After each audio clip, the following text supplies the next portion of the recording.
Matemātikā skaitļi tiek grupēti kopās, lai palīdzētu tos klasificēt un labāk izprast to īpašības un savstarpējās attiecības. Šajā materiālā mēs atkārtosim galvenās skaitļu kopas, naturālos skaitļus, veselus skaitļus, racionālus skaitļus, iracionālus skaitļus un reālos skaitļus.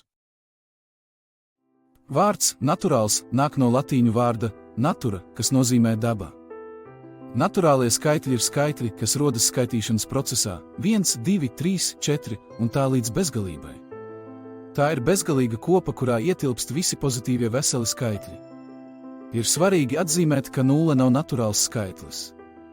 Tādējādi naturālie skaitļi ir skaitļi, kas rodas dabiskā veidā, skaitot objektus apkārtējā vidē. Veselo skaitļu kopa sastāv no naturālajiem skaitļiem, nulles un visu naturālo skaitļu pretējiem skaitļiem. Arī šī ir bezgalīga kopa, un naturālo skaitļu kopa ir tās apakškopa.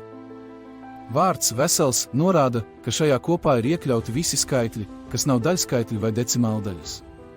Tie ir skaitļi, kas sastāv tikai no veselām vienībām, nevis daļām. Racionālie skaitļi ir skaitļi, kurus var izteikt daļas veidā mn tā, kur m ir vesels skaitlis un n ir naturāls skaitlis.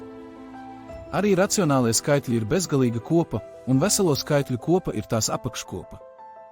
Jebkuru racionālu skaitli var uzrakstīt kā bezgalīgu periodisku decimāldaļu. Piemēram, 1/3 ir vienāda ar 0,333 un tā līdz bezgalībai. Vārds racionāls cēlies no latīņu vārda ratio, kas nozīmē attiecība vai daļa. Tādēļ racionālie skaitļi ir skaitļi, kas izsakāmi kā daļa jeb attiecības starp diviem veseliem skaitļiem. Savukārt, iracionālie skaitļi ir bezgalīgas neperiodiskas decimāldaļas. Tie ir skaitļi, kurus nevar izteikt kā divu veselu skaitļu dalījumu. Piemēri ir skaitlis pi un skaitļa kvadrātsakne. Vārds iracionāls cēlies no latīņu vārda irracionālis, kas nozīmē nesamērīgs, jeb neizsakāms ar skaitļiem. Tādēļ iracionālie skaitļi ir skaitļi, kurus nevar precīzi izteikt ar racionālu skaitli. Reālo skaitļu kopa sastāv no visiem racionālajiem un visiem iracionālajiem skaitļiem. Tā ir visplašākā skaitļu kopa, kurā ietilpst visi iespējamie skaitļi uz skaitļu taisnes. Racionālo skaitļu kopa un iracionālo skaitļu kopa ir tās apakškopas.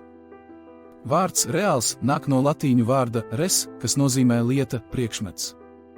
Tādēļ reālie skaitļi ir skaitļi, kas attiecas uz reālo, materiālo pasauli un ar kuriem cilvēki saskaras ikdienā, veicot dažādus mērījumus un aprēķinus. Šīs skaitļu kopas palīdz strukturēt un klasificēt dažādus skaitļus, kas ir svarīgi gan teorētiskajā, gan praktiskajā matemātikā.